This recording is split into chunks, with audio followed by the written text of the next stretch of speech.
baby girl.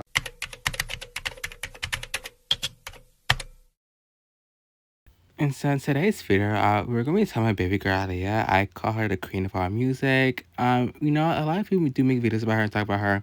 They talk about the conspiracies. They talk about her legacy. They talk about her how she started in the game, but they don't really talk about her essence and what she embodied. And I'm going to be the one who talks about that today in today's video. So please, you already saw the intro, and we're going to get into Baby Girl. So Aaliyah was born January 16th, 1979. Aaliyah Dayton Houghton, beautiful girl. Yes, she was on Star Search, and since then, her career went up the flames, and we will not be talking about R. Kelly at all. Aaliyah's sensuality was very elegant. It was smooth talker. It was almost like Sade. If you listen to Sade's music, it's very by the ocean. So it's very sirenic. It's very, I draw you in, but don't come too close. That was Aaliyah's essence, and she embodied that well. And when you felt her, you felt that message. And I do believe the singer Angie Stone, may she forever rest in peace, even briefly talked about this as well, about Aaliyah's sensuality and how Aaliyah moved and her elegance was, and how she had that charm and it girl factor, and how she rose to I would say the fame, because that's broadly used, but rose to the occasion of that I'm here and I'm here to stay. She had that caliber of an archetype that is not very well known or very well versatile, but it's that queen archetype. It is that cheater, I guess, archetype. It is that illusion type of archetype, but I'm not playing a role you think I am, but I'm really not. That's, I would say, Aaliyah was. His mother when they sprinkled his brother's ashes on his mother's grave, and that morning. And he did not know her, had nothing of her music, but he saw her face and knew that the world had lost somebody. And I really just was overwhelmed by that, as I was talking about it, and, having just spent those few days with her. She was a light. She was such a brilliant beam of light. The one regret that I have is that in one of the underwater scenes that she was doing for the video, Aaliyah, who is a very good swimmer, had to try to breathe. It's a spirituality that if you watch with a spiritual eye, that you pick up on the energy of a person, and one that was so consistent. The one thing that I used to, want more than anything that I recently saw is more of her eyes, because you only saw one eye all the time. So when it comes to Aaliyah, as you see her on my background, she is an archetype that is very different from the rest. She is an archetype that is truly iconic. She's the archetype that you don't really suspect coming. Meaning, when she came in the game at such a young age, the biggest star to date, accomplished more than any other artist or female artist during her time frame, during her reign as the queen of music. She still is the queen of music, in my opinion. Still the queen of music. Yes, it may be me kind of like doing the most, fangirling out a little bit, but she is the queen of music, and she's T. And as you got to understand Aaliyah, you know her archetype is the queen. Her name literally means highest, most exalted one. And so she's the highest, most exalted one. That means she's up there. That means when she was sharing her music, she was sharing her talents, and she was sharing her gifts, we understood that this is Aaliyah, and Aaliyah is here to stay. Aaliyah's not playing any type of games, because she says she was a triple threat. When you are, for example, like me, I'm a triple threat. Actor, singer, dancer, Instagram model, soon to be an actual model, and I like to add, I also do fashion on the side and a business owner as well. So when you are a triple threat, you gotta know your position in life or in the social hierarchy of society. And yes, it sounds so bad, it sounds so crazy, but once you understand your social hierarchy in society, talent-wise, you know where you're at. You know that this is your throne, and you are here to stay, and you're continuing here to stay. And that's why I'm like, When you know who you are, when you know your hierarchy, when you know where you're standing, when you know your upper echelon, you know you're that girl, you know you're that guy, and you know that you are like an Aaliyah type of archetype, that's what I'm talking about. When you exude passion, love, romance, I wouldn't necessarily say lust, not lust, because sometimes when people think of lust, they think of, you know, usually, they think of usually as when they say lust. But as in lusting for more and more for greatness, when you exude that stuff out, you could really tell. And just like in that clip I showed you of the late Angie Stone, when she passed, may she rest in peace, she had passed away. I would say it's been like a year now, or a year and a half now. She passed away in 2025. Very early in 2025, she passed away in a car accident. May she rest in peace, Miss Stone. And I think she had a child with D'Angelo. May he also rest in peace as well. So I think he passed away early 2026 or early 2025. I think they both passed away the same year in early 2025. It's horrible. But just like she said in that clip, exuding that beauty, exuding that sultriness. When someone exudes that type of existence, it's very undeniable to say, oh yeah, this person is made for greatness. This person is here to stay. This person is the moment, you know? That's what I'm saying. When it comes to Aaliyah, she is the moment. And that's her archetype. Her archetype is the it girl factor. And when it comes to like singing, especially me, I'm in a process of developing my sound still. Even already had my sound, and I just want to say for the record, I sound better in person than I do over my phone. Cause you know, a lot of people when they record music, they have the fancy equipment. I don't have it. I just have a pair of earphones, and a phone. Literally, earphones and a phone and my vocal cords, and just start singing out loud, baby. You're not just singing it, right? But we all have to start somewhere, and that's exactly what Aaliyah did. She started somewhere. She started in Star Search. Then she branched out to greatness. She branched out to more things, more bigger and badder things, and she became more of a celebrity icon. Like, she had invented a hairstyle that was two-tone hairstyle. Invented that. Aaliyah invented the side swoop. Invented that. Her like the cover of her eye, the glass over the eye, the mysterious look. She invented that. The tomboy style, the girly poppy pinkiness. She invented that. She exuded that. She was an actress in the making, and she had more things going for herself, a more of a rising star in her for her to reach the greatness. And I will use a little more clips of other people talking about this too when it comes to Aaliyah and her archetype as well, and her stature in society. I really want to break that down of knowing your place in society. Yes, it sounds superficial because human beings are naturally superficial. Yes, it sounds crazy, but that's how we have to determine who we are in the hierarchy, where we're at and who we are, and the social standing and the social status of the social class. So, let's, without further ado, let me just get off the screen for a little bit and I'll come back on and then we're going to discuss more about the social hierarchy and society.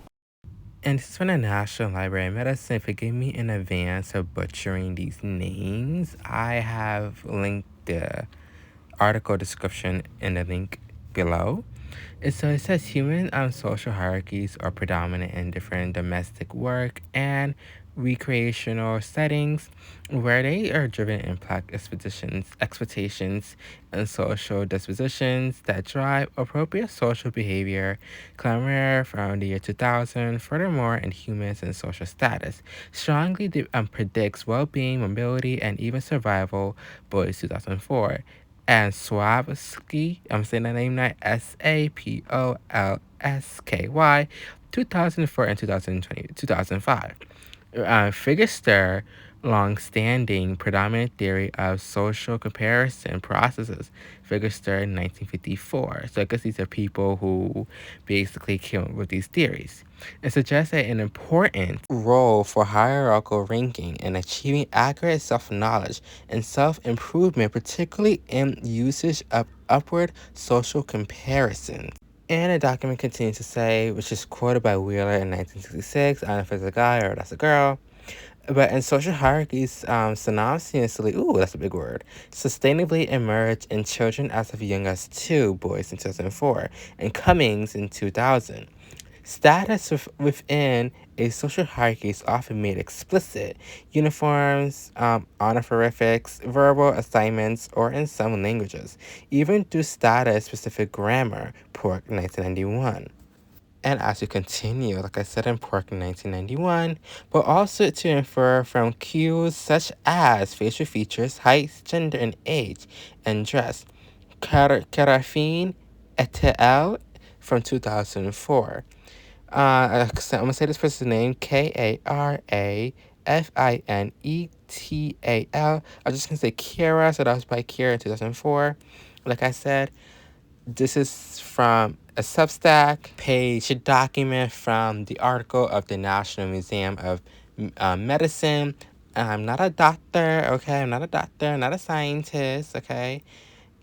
I guess you could say I'm a scholar because I be reading bitches down, but I'm nothing of the sorts. Okay, this is take all this with a grain of salt, and let's continue on with the video. Now I want to get into Aaliyah's fashion because that's the whole point of her essence too. Not just her beauty, but her fashion, the clothing that she wear, and styling that she wears. So I have put together like a mood board, a semi mood board of clothes that I think embodies Aaliyah's essence and the things that she exuded off her body, the things she exuded when you meet her. And I have the perfect interview clip to show my backup claims for that as well. I would say like my thesis, or rather than my closing arguments on her exuded prevenance, beauty that she just gave up. So let's go check it out. Be flying that. No. With a long list of upcoming premieres to dress for, we spent the day shopping in Manhattan with 18-year-old Aaliyah. First stop, Saks. Aaliyah is a veteran of the music scene. At 14, her premier solo project, Age Ain't Nothing But a Number, achieved platinum status with hits back and forth. And At Your Best You Are Love, which catapulted her to the top of the Miss R&B Diva list, thus paving the way for her. See here on the mood board I had created. Let me move myself down a little bit so you guys could kind of see if it will allow me to. Okay, so like on the mood board you guys see that I have created.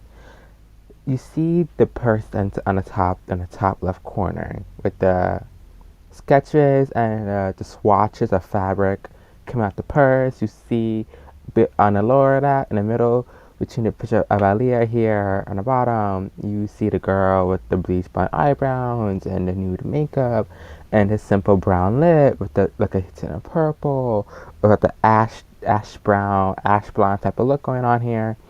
And as you just really go in the corner, you see on the top right corner, you see the neon nails aesthetic. I feel like the neon nails aesthetic with Aaliyah, that would so tie into her style. And the purses next to the picture of the nails, and right here, just outlining that entire wardrobe of the bags and purses would be something that she would style, like her closet would look like if she was still alive today. This would be, because she was gonna start her own fashion line with her friend as well. I think with the friend who passed away as well recently of last year. I forget her name. When I remember her name, I'm going to insert her name here. Double platinum album, one in a million. In today's music industry, where image is everything, Aaliyah mixes her sex appeal with a playful tomboy twist, creating a look that's all her own. I watch a lot of the fashion shows, a lot of the runway models, and see what's the next thing happening, and then intertwine that with what I'm doing. Image goes hand in hand with your music, and that's how people identify you. You know, they separate you knowing your music and knowing your style and your image. So that's why it takes me a while to put things together, especially if I'm doing a dressy thing rather than a sporty thing, because what you see here is really me, the baggy jeans and skull caps and everything. So when I'm doing a dressy thing, I've got to still remain in my image. So. Right. It takes me a while to put something really good together that still looks like Aaliyah. But there is a real difference between the catwalk and life. Can you sit down in the jeans? And so this is just by basically understanding Aaliyah's essence and her beauty throughout the universe when she was here, especially in this clip right here. She looks like a mermaid. Oh my gosh. But just seeing Aaliyah and seeing her in her true beauty and in her true form makes you truly miss her. So we really love Aaliyah here, girl. We really miss you. No business being gone at all. And yes, this video has been like full of beautiful pictures of Aaliyah and Solomon, and now it's time to get into the tragedy and how she is no longer here with us. Brace yourself, this may be a little bit heavy for some viewers. As an Aaliyah fan, this is truly heavy to me, and I'll say things still don't really make sense because her passing is, even though she died before I was born, but just seeing her essence, like, oh my gosh, snuffed out at a tender age of 22. But let's just get into the breaking news. Produce the next album. I'm a star. I could be produced by anybody, and you know she was screaming that basically. Aaliyah recruited Dupree and up-and-coming hip-hop writer-producers Timbaland and Missy Misdemeanor Elliott to help her craft a new, edgier sound. Aaliyah's second album, entitled One in a Million, was released on August 27, 1996. All of a sudden, here was Aaliyah, who was a little bit older. She was showing her tummy a little more. Her clothes fit her a little more, but she still had the glasses on. And we started to see her be a little bit more sexy and a little bit more female. That was the type of person that Aaliyah was. She was not afraid to take risks. And that album really showed her maturity and her development as an artist, I think, definitely. The record sold more than 1 million copies and reached number 18 on the Billboard charts.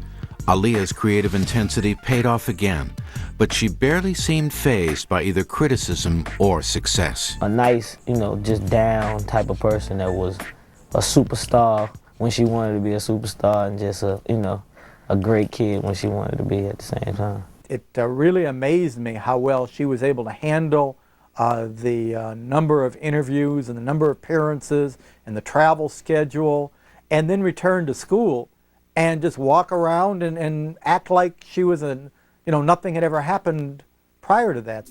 Throughout 1996 and early 1997, 18-year-old Aaliyah faced a whirlwind of professional commitments. She relied on her close-knit family for support and guidance. Aaliyah's wardrobe stylist, Derek Lee. They all loved each other very much. They had a great support system for her and for each other. They all supported everyone, you know what I mean? And a lot of love. I don't think it was really a point where we were like, we're really trying to mold a star. We're just really allowing a talent to develop and flourish and see what happens from. Born Aaliyah Dayton Houghton, 1979, January 16th, a star.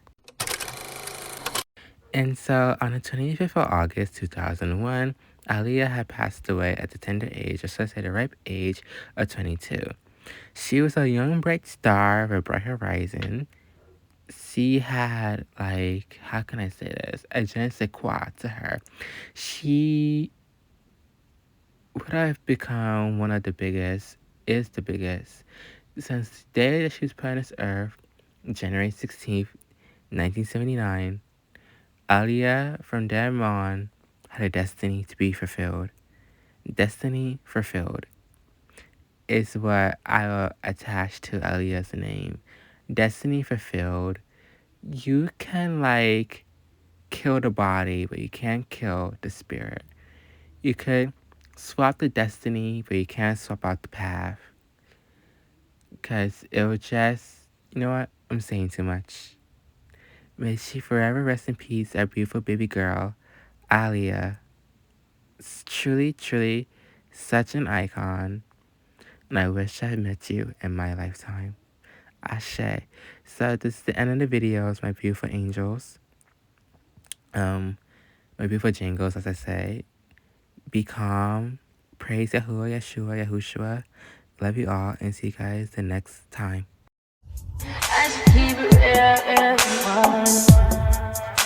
High volume. Am I really that?